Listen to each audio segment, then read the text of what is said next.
So it's kind of interesting to me that a lot of custom painters and painters in general, whether you're doing the custom side where you do a bunch of graphics, artwork, things like that, pinstripe, or if you're like in the collision industry like I am full time, that they don't crossbreed. They don't kind of step in each other's toes or anything like that. And what I mean by that is a lot of the collision painters stay in the collision side of everything. They've never really stepped into the custom world, and you got those custom painters who never really stepped into the collision side. And by collision, I mean like just like the base coat, clear coat, being able to blend panels, prime where you need to prime, fix cars and put them back together to the factory specs. That's what I mean by collision. Custom painting is a totally different animal, and it's kind of interesting to me because there's a lot of really good artists out there that can close their eyes and they can put graphics on a truck and make it look flawless and make it look amazing, like a show-winning piece, but they can't put a brand new fender on a car, paint it, and blend the door, and blend the hood, and blend the bumper. They just don't know how to do it because that's not what they've done. They've always done the custom side of things. So for me, I'm kind of like a rare breed, I guess, because I started with the custom. I started with airbrushing, actually. I've never painted a car. I started airbrushing before I even painted the cars. I kind of painted my own stuff, my friend's stuff, as I was growing up.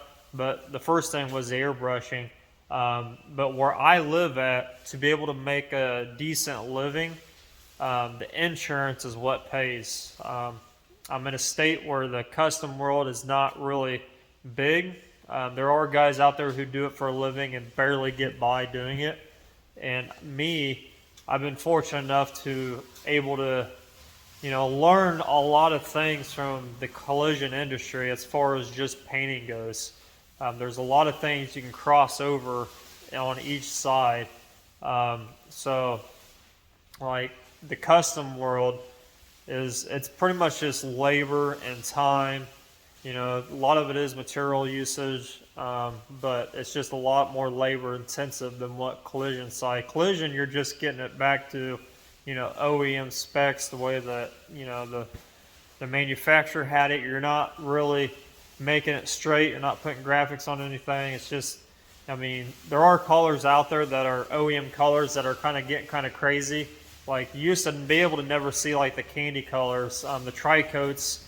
Pearl white was like the most of what you would see on the collision side of things, fixing OEM cars. But nowadays, it seems like there's a lot more tri-coats. There's a couple candies out there. Ford's got like RR, which is their ruby red. They've got like a blue that's kind of like a seafoam blue. That's a tri-coat blue. There's a lot more pearl whites, other different colors that are tri-coats. I'm used to not being able to see that stuff. So like I think nowadays the collision side is kind of crossing over, not as far as the work goes and like doing graphics and stuff, but as far as just painting.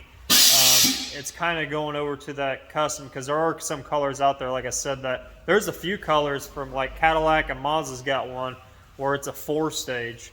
You got to use a special gun is what they say. I usually don't, but I can get it to flow out really well. But it's just got a really fine metallic in it to where you actually have to do the job twice. So they consider it a 4-stage.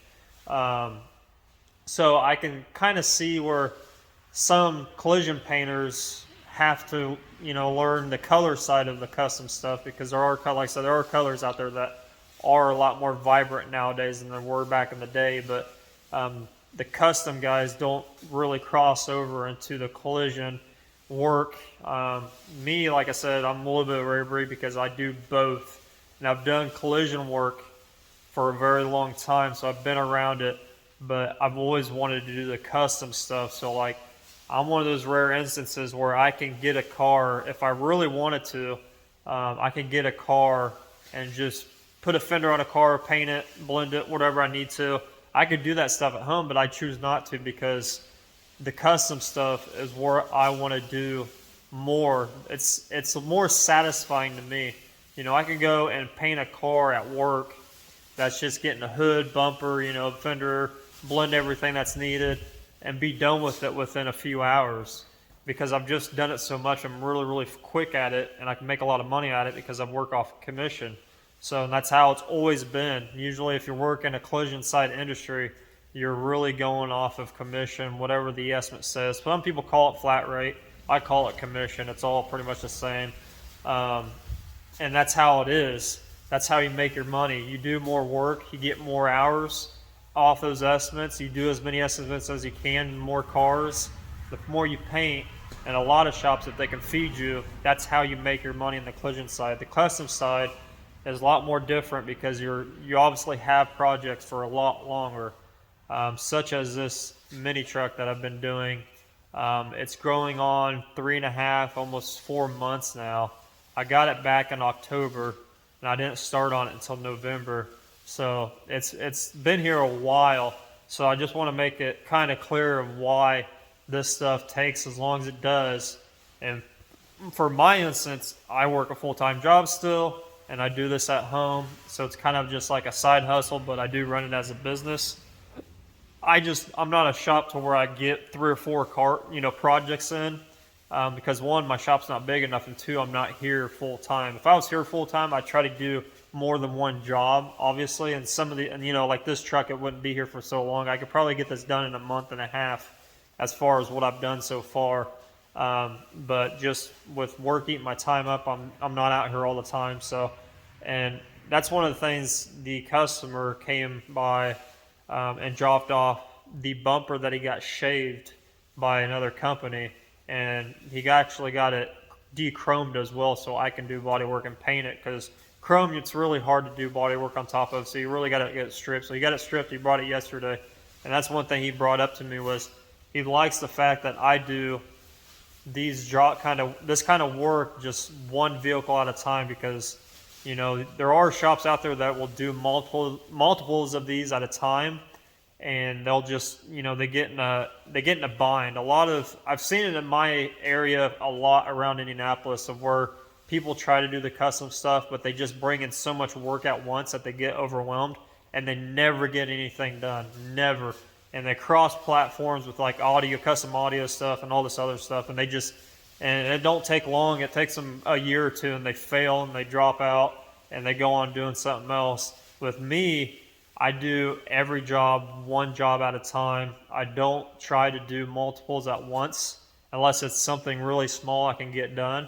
So if you're watching this and you've wanted something done by me and I've said, hey, I'm not available until this time, that's why. Because I really try to focus on that one project that I have in here and get it done to my best abilities I can, as fast as I can with what I'm working with as far as time goes. So yeah, I thought I'd just bring that up.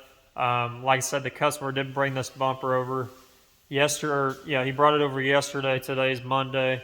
So I'm going to show you guys what this bumper looks like and what we need to do to get it ready for paint. Looks pretty rough, but these were the pockets right here that he got shaved in, welded in. They're not the most perfect shape. I have to do a lot of work. Like this one, it feels like this one's sunk in more than what this side is. It just feels weird, like it's not as perfect as the other side. Now this is sitting really low to the ground to begin with, but I want to make it to where it's even on both sides. So I got a lot of grinding and a lot of fiberglass work that I need to do on this thing. So that's how I'm going to do this is. And the top bumper is plastic and it sits on top of here. So I got to make sure all this right here is flush around the corners as well. Make sure all that's nice and neat and flush with the plastic bumper, because it gets screwed into these little holes right here. It just screws into the plastic bumper. So being plastic, it does have area to move and things like that. But he got it stripped. That's why it's kind of like a copper color. That's what's underneath chrome. So what I'm going to do is I'm going to take my 36-inch grinder and I'm going to start grinding around here, because what I'm going to use is shorthand kitty hair to start off with, which is a fiberglass resin mixed with kitty hair, and it's shorthand. short-haired, I mean, not short-hand, short-haired, and I will build this up the way I need it with fiberglass, because with fiberglass, it gets really, really strong, and it gets really, really hard. So unlike body filler, where it's still soft, it's still able to soak in, you know, water and things like that, moisture. You want to do this stuff in fiberglass first. So it gets kind of messy at first, and then once you start dialing in, I'm going to use my grinder for everything until I'm ready for that body work, that body filler stage. Because like I said, the fiberglass is just going to be building up, and it's going to be shaping. That's all that I'm going to be doing. And then once we get to the body filler stage is when you'll break out your blocks and start blocking it down. So, but first I need to make it rough. So I'm going to do all that first. Friday, a few days ago, I cleared the truck that night, and you guys have not seen it. So I want to show you guys what it looks like. It came out pretty much flawless besides one area that I got to fix on the hood. So the hood's got to get sanded down, and I'll show you what I'm talking about. It was my mistake. So when I do the bumper, when I color the bumper and clear it, I'm going to do that. I'm going to fix that little spot on the hood and re-clear the hood. But everything else is ready to be wet sanded and buffed. It's only been 3 days since I've cleared it. So I'm going to wait another 3 or 4 days before I actually wet sand and buff it. I might go ahead and block it down, because when you start sanding fresh clear, when it's ready to start sand, it doesn't mean that it's ready for buffing. But when you sand fresh clear and you open those pores up in the clear and you let it kind of gas out and breathe, it'll dry a little bit quicker than if you just leave it alone. So I might just, next couple days, I might just start, 1,500 the whole thing down and let it sit for those extra 2 or 3 days and let it just kind of gas itself out and get really, really super hard. And then by the weekend, I can get a buffer out and start buffing this stuff. But I'm hoping to get the bumper ready for paint, maybe even painted by the weekend. That's my plan.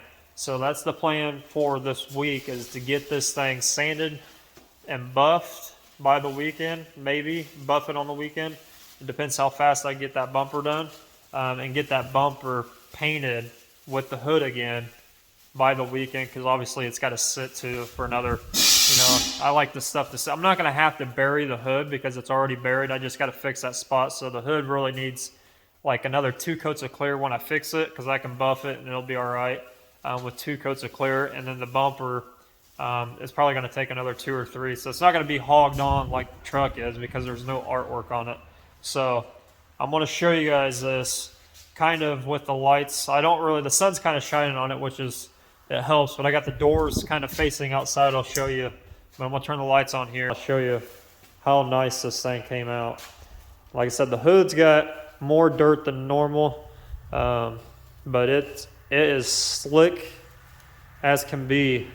So don't worry about if you see a bunch of dirt. All the flat spots, even the tailgate, with it being flat, that's where dirt's going to fall the most. The sides of the truck hardly got any dirt on them at all, which is really, really nice. So it came out pretty much as clean as I thought it would with this last round of clear, because I wasn't really stressed about burying anything. I was just clearing. When you're really forcing clear on and trying to bury everything, it does attract more dirt. Obviously, you're spraying more liquid, so it does attract a lot more dirt than normal. But it came out super nice. Even this side, it's totally, you can just see, you can't see any lines right now. I mean, you can barely feel anything. It's all smooth, but I'm going to sand most of this back off when I go to buff it. So it's going to get 1,500, 2,000, and then 3,000. And I think I've got another 5,000 Trizac pad that I'm going to use to get this to where it just buffs like butter. So I'm not spending a lot of time. But it came out so good. It's got that really deep look to it. And that's why I like using these products. House of Color Clear is really hard to beat as far as what it looks like when it's done cleared. To me, it almost looks like a bouncy ball, those clear bouncy balls. It's just got that nice shimmer, that fake plastic look, or it's just so deep and so slick. But pretty much every inch of this truck will get buffed. So I'm not really, like I said, I'm not worried about the dirt or anything like that you guys might see in the video. But I also did the skateboard for one last time. It came out really nice as well, and kind of get the sunlight on that. And then if you guys were watching the video, I kind of hung it up before I showed you those door panels, and I got those clear coated too. So I'm going to show you guys what those door panels look like. They came out super good too. I'm going to end up sanding them back down and re-clearing them when I do the bumper and the hood again, just to bury any type of lines that you might feel. But it came out really, really nice.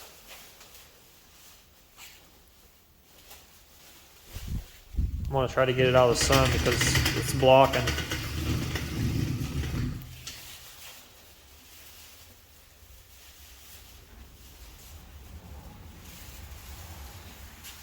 I mean, it's just enough.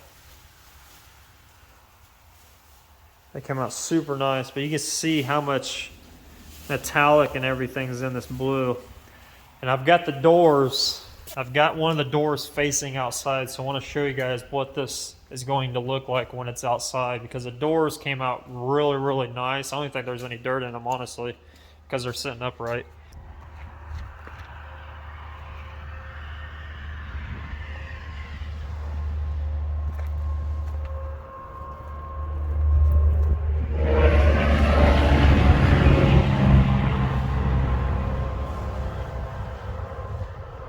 But you can just look down them and they're just smooth as can be. So when I get done buffing this, it's gonna be crazy how nice this truck is gonna be. And pretty much that's how, that's the major difference between collision and custom work, is the time you put into it. That's pretty much it.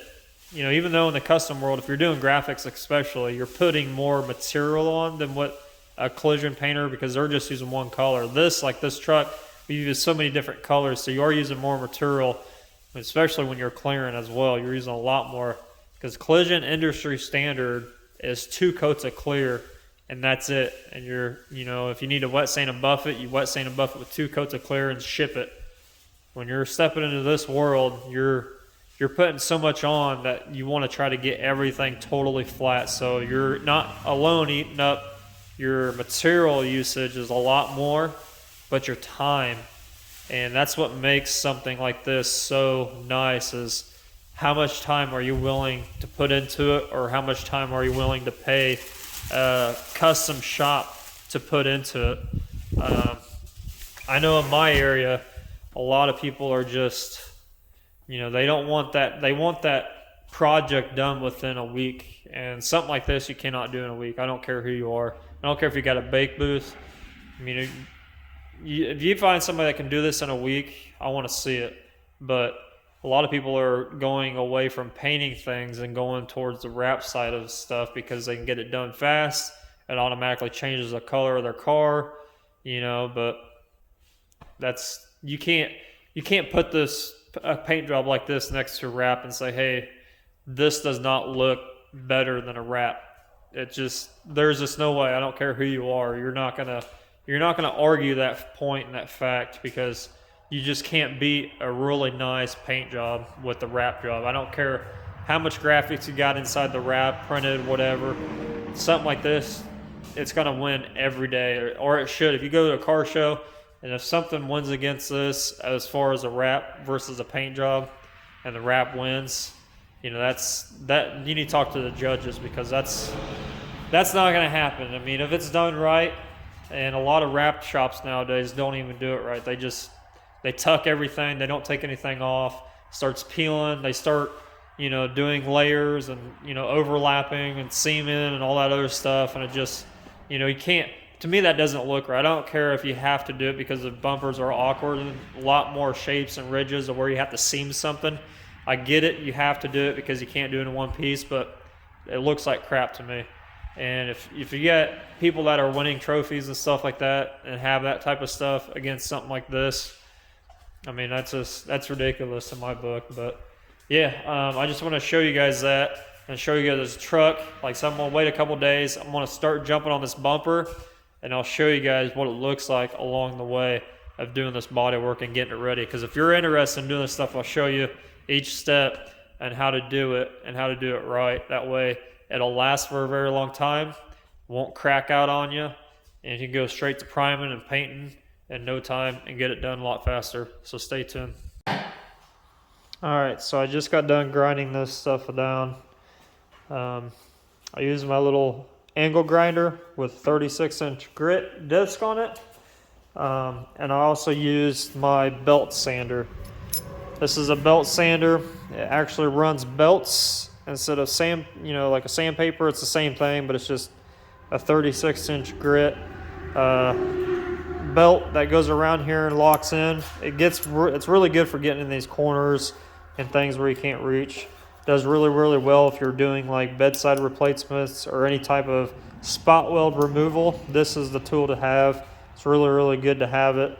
But yeah, I just want to kind of clean everything off, make sure it's really, really sanded well. That's why I use the 36, because you need some of that roughness for the fiberglass to stick to. Or any type of body work you're doing, you want to use at least 80 grit. 36 is a little bit too rough, but this, I'm trying to smooth this out as I go, so I wanted that extra grit to kind of cut away some of that metal. And now we're going to move on to the fiberglass repair. I've already blown it off. I wiped it off with some lacquer thinner as well to get any dirty contaminants out. So lacquer thinner, you can't be using lacquer thinner to clean anything, as long as it's not like plastic or something that's already been painted, because it'll heat it up and it'll get soft and it'll take the color out, and plastic, it'll eat plastic up really quick too. So, but any type of metal work you're doing, just clean it off with thinner real quick before you start putting anything on top of it. It just gets all the contaminations, all that crap out of it. So yeah, so I'm going to mix this up and I'm going to show you guys what I'm using as far as fiberglass repair. So this is what I'm going to use. It's Evercoat Tiger Hair. It's the long and fiberglass resin. I don't even know what that, reinforced body filler. So yeah, it's really good stuff. I thought it was a short, but I guess I got the long. But the way this stuff is in here, it comes in like strands, and you can actually get it and kind of like slice it in pieces, so you can kind of make it short-haired if you want to. Another good brand to get, Evercoat's pretty much the top of line on everything. Evercoat, body glaze, you use like, the glaze that I use is this stuff. I'll show you guys. It's Evercoat too. It's just glaze, but that's for like really fine, when you're really finishing up your body work, this is what you use. I use like Rage. Rage is really good. 3M's body filler is really good too. You can get it in like gallon buckets. And but yeah, Evercoat's really good if you're wondering what you should be using and what you shouldn't be using. What you shouldn't be using is the stuff you can get from like AutoZone, Advanced Auto, that the Bondo brand body filler and fiberglass. Do not ever use that stuff. It's just, they cheap out on their products. It's not really good filler. It doesn't sand well. It doesn't hold up well. So anytime you get a chance to use body filler or fiberglass, use Evercoat. Evercoat's really good. Another good thing, if you're using fiberglass, FiberTech is another really good company. I've used it. It's purple when you get the fiber out of the tube. It comes in like a big old quart tube. You can just squeeze it out, so it's really easy to clean up. And instead of like cans like this where you got kind of a mess to get it out of the can and all that and mix it up and stir it and stuff like that. But the tube is really nice, and like I said, it's purple. So like when you start sanding it, it'll change colors, but it'll stay purple for the most part. This stuff is like a a brownish, greenish color. It's just, it's nasty stuff, man. It's not anything to be messing with as far as breathing it in. You know, this stuff is, like I said, it's deep brown color. It's just nasty stuff. But yeah, it really gets under your skin. Gloves, respirator when you're sanding this stuff, wear the right particle respirator when you're sanding it. But yeah, that's pretty much it. I'm going to mix some of this stuff up. I'm going to lay it on. What I'm going to lay it on is I'm just going to cover this entire piece all the way up here. I'm just going to let it sit and dry. And then I'll take my 36-inch grinder, grind it down, and start shaping it up. Alright, so I got the fiberglass laid down. You can kind of see it's pretty much just, let me zoom out here. It's just kind of clumped on there. This long hair, it kind of likes to stay together. Like I said, you can rip it apart if you want to and just kind of spread it. It's kind of what I do with the spreader, is just kind of tear it off in strands and just kind of apply it one at a time and build it up. So as long as the fiberglass is going to take a little bit longer to dry than regular body filler. The number one issue with people that aren't really body guys, they always fight with drying too hard or not drying fast enough or getting pinholes because they don't blow their stuff off before they apply their next coat of body filler.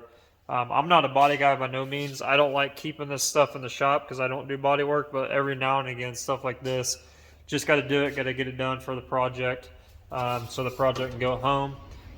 So I don't even keep, like right now, I don't even have like body filler. This glaze that I showed you is the only glaze, and this tiger hair that I had, I forget what I ordered it for to begin with, but it was something really small, so that's the only reason why I have this stuff. I'm glad I have it because of this bumper. I could not be building as much as I did like with this tiger hair than what you would do with body filler. Body filler, if you do this with body filler, you might be able to get it to stay and look good and be a lot of blocking and stuff, but down the road with rocks hitting it and vibration, it would crack out immediately. With tiger hair and fiberglass, it's a little bit more resilient. Like I said, it gets really, really hard. So with this, the trick is, obviously you need to put the right amount of hardener in, especially with this stuff, because it's really hard to mix it. Because it is all clumped together. So you really need to mix it and stir it really, really well before you start applying it, because if there's some strands or some areas that don't get the hardener into, it's just not going to dry. So you just want to make sure you stir it really good. Body filler, you stir it and you spread it a little bit differently, because it does mix better with regular body filler than it does with this stuff. So it's just a little tricky. And you just want to, like, for instance, for me on this, I had to put on, especially this area. It's not going to be totally flush.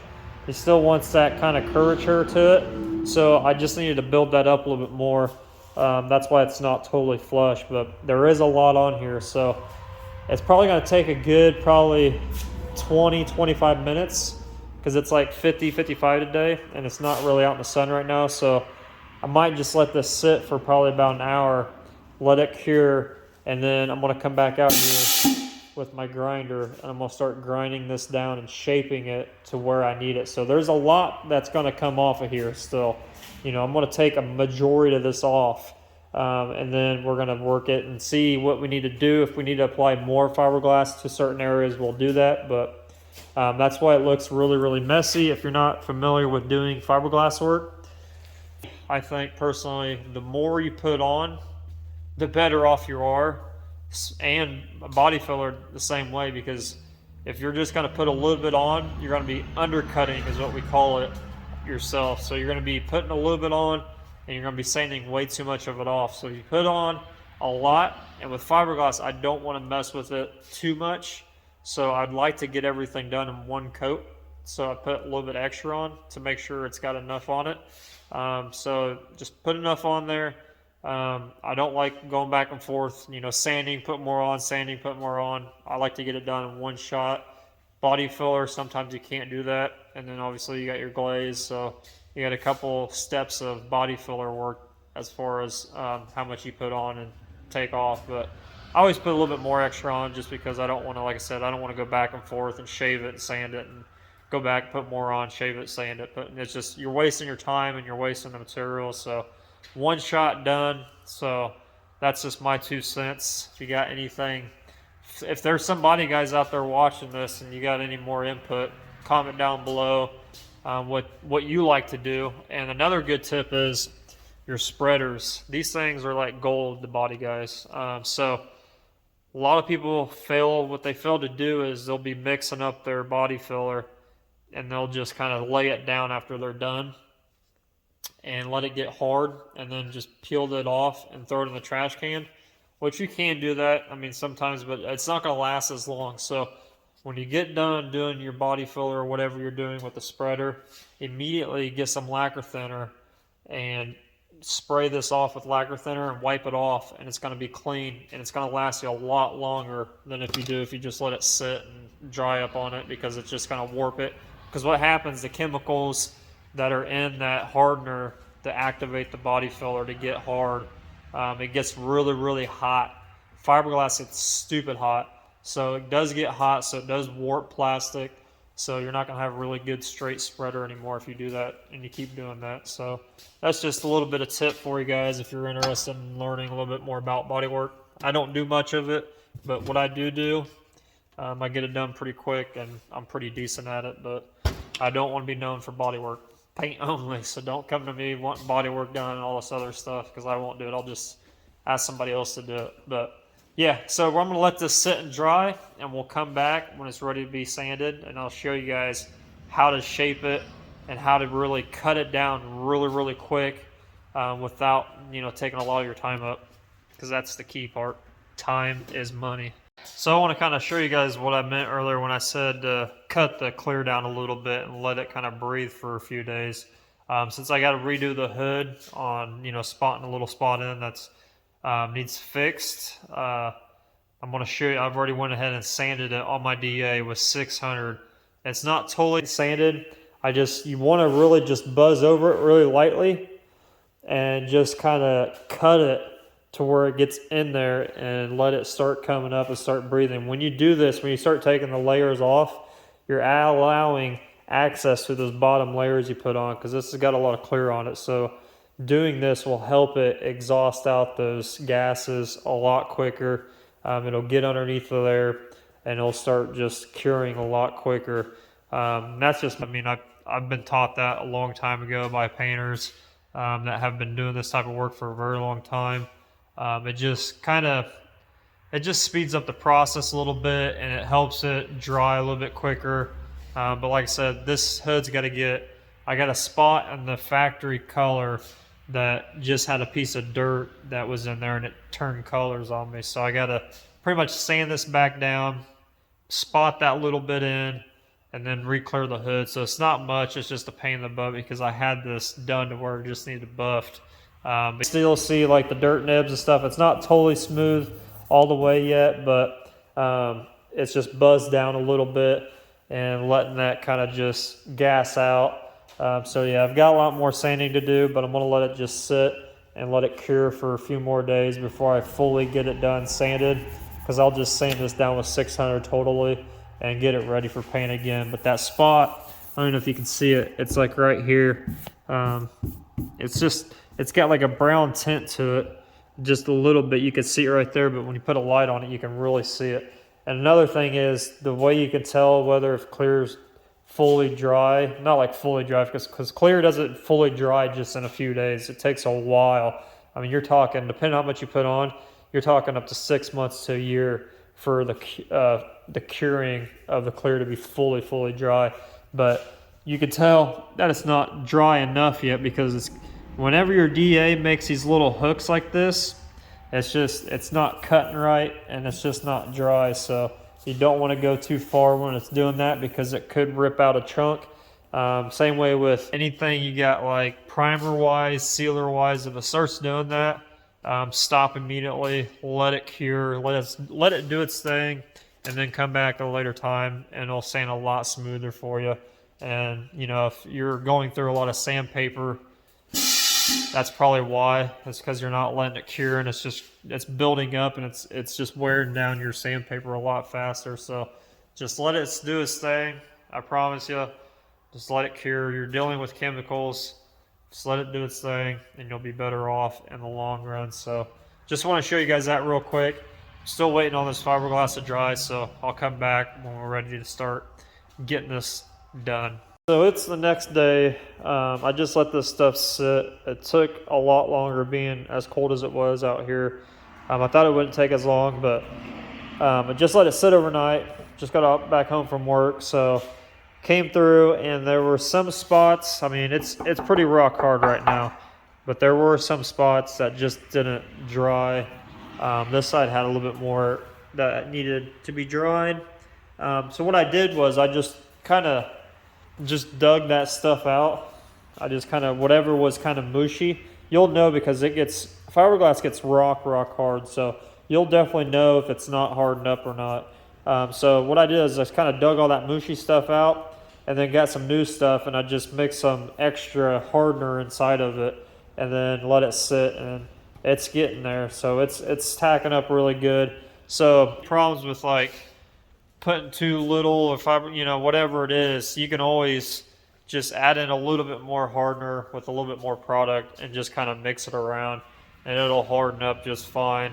Luckily, it's everything that was settled on top. Now, if it's underneath of it, you got to pretty much just dig it out and redo it and reapply and make sure that it's kind of bond together. So yeah, I mean, sometimes you don't mix enough in there, and I don't like to put a lot of hardener and a lot of stuff because during summertime, if you put too much in there, you'll never get it on the vehicle or whatever part you're doing in time before it hardens up. So I don't put a lot in there. I just put enough. I just, go over the directions. It'll tell you exactly how much to put in there. And when it's colder out, I put a little bit less in, just because I really want it to bond really well. Sometimes it does take a lot longer for it to bond up, but it's gonna sink into that surface that you're putting it on better, rather than just like heat it up. Put a lot of hardener in there, it's gonna really heat it up. And sometimes that's not really good. So just read the directions, put the right amount in, and you won't have any issues. And just make sure it's stirred up a lot.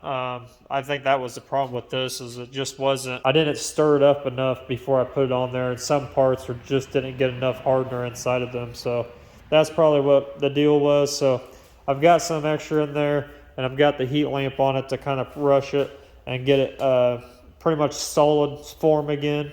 And then what we're going to do is we're going to take the grinder to it and start shaving this stuff down and start shaping this up.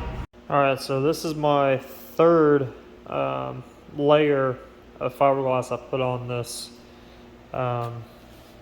So right now I'm just trying to build up this edge around to this corner is all I'm trying to do.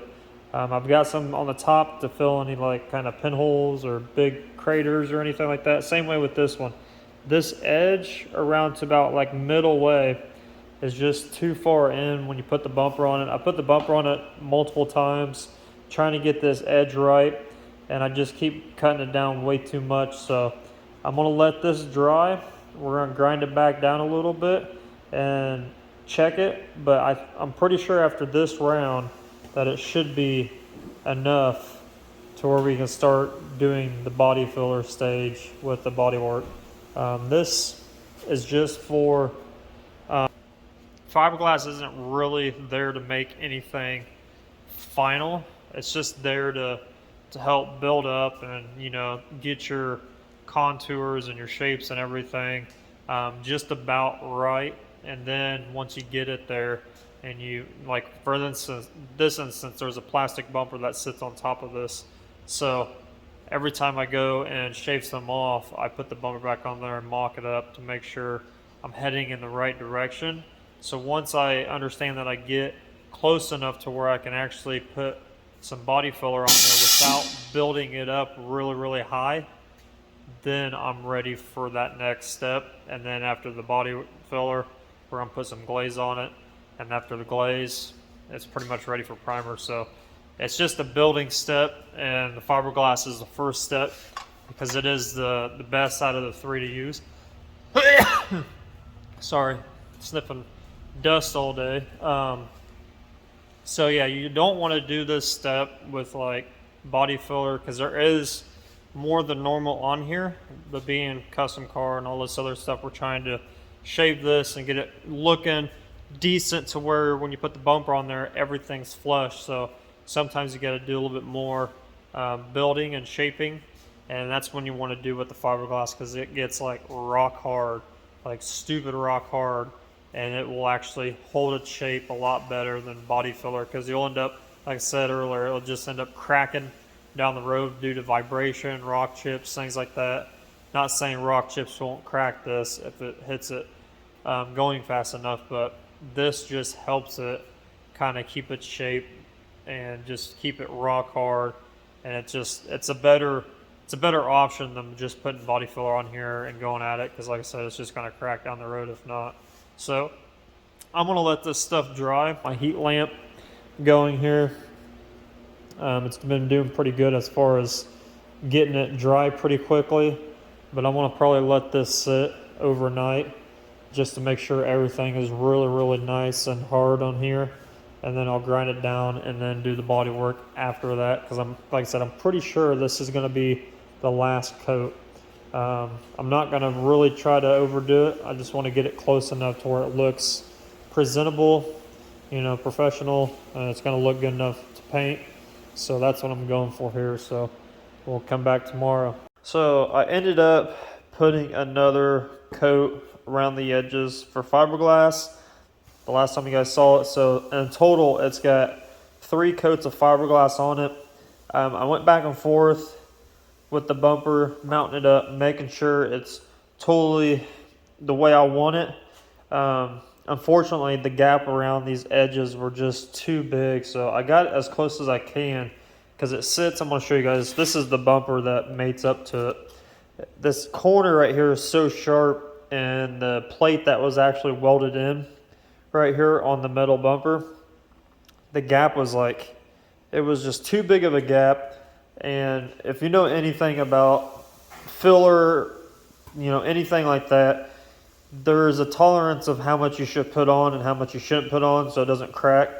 Fiberglass does stand a little bit more better than actual body filler like you see here, but you still do not want to just build it up. I've got it pretty thick already to where it's in that kind of guessing, how long it's going to last before it cracks or vibration or anything like that.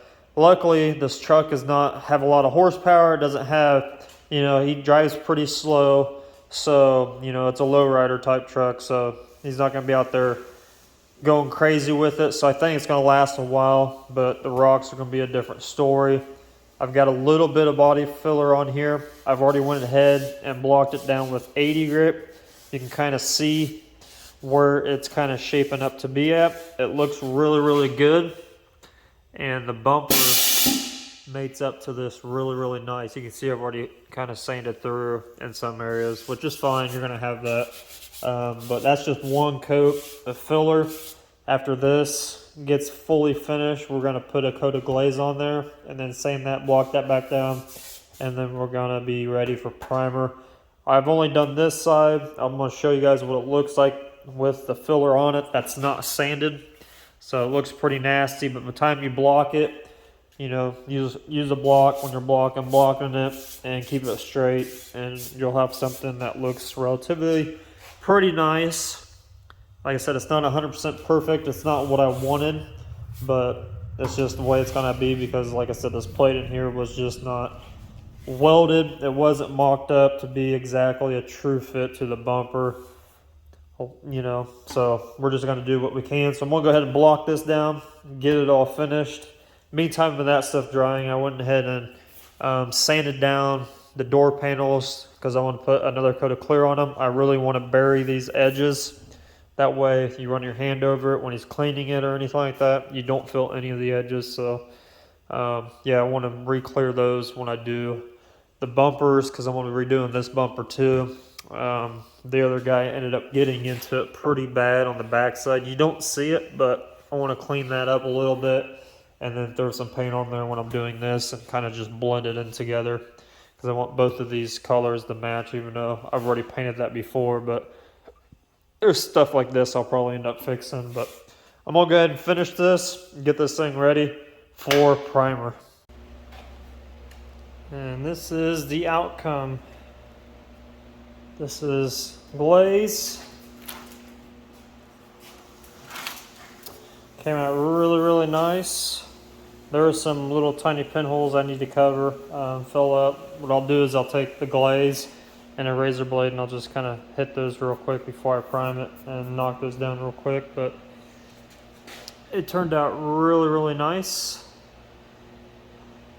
The major difference between glaze and regular body filler is glaze is really, really thin. It's like kind of more soupy, if that makes sense. As body filler is a little bit more heavy duty. So glaze, you're just there pretty much just fill sand scratches, any type of craters, pinholes, anything like that. Just to kind of get it your last skim coat, trying to get it as straight and as smooth as possibly can. I finished this out with 180, and then I'm gonna prime it once. I'll probably do 3 or 4 coats of primer, and then I'll let it flash overnight, come back, block it back down, and do another 3 or 4 coats of primer. And by that point, it should be ready for paint. So we're gonna get this thing prepped and ready for primer, and then do all that, and we'll come back and do another day. We'll prime it again, block it back down, prime it again, and then it'll be ready for a scuff and paint. I'm gonna have to sand this whole bumper down with probably 320. There's some shards and stuff in it that I need to get out before I do prime it that first time. That way, if I need to prime it, I can the first round, and the second round it'll be all right. So I'll go ahead and do that. Just DA this whole bumper down real quick with 320, and then we'll move on to the next step.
So this is 5 coats of primer. I went kind of light the first couple coats to get a good tack coat on it, and then I just started hammering on there the last couple coats. Turned out pretty decent. There's enough on here. This primer is really, really thick. It's a 4-to-1 mixture, and it's really heavy duty. So there's a lot of room to work with it. I need to kind of sand and kind of work these edges a little bit better. There's enough primer on there to do that with it. So what I'm going to do is I'm going to block this down with 320 and finish it in 400. And I want to step back and look at it, and I'll probably put some wax and grease remover over top of it just to see what it looks like when it's wet. It kind of helps you give the illusion that it's painted and clear coated.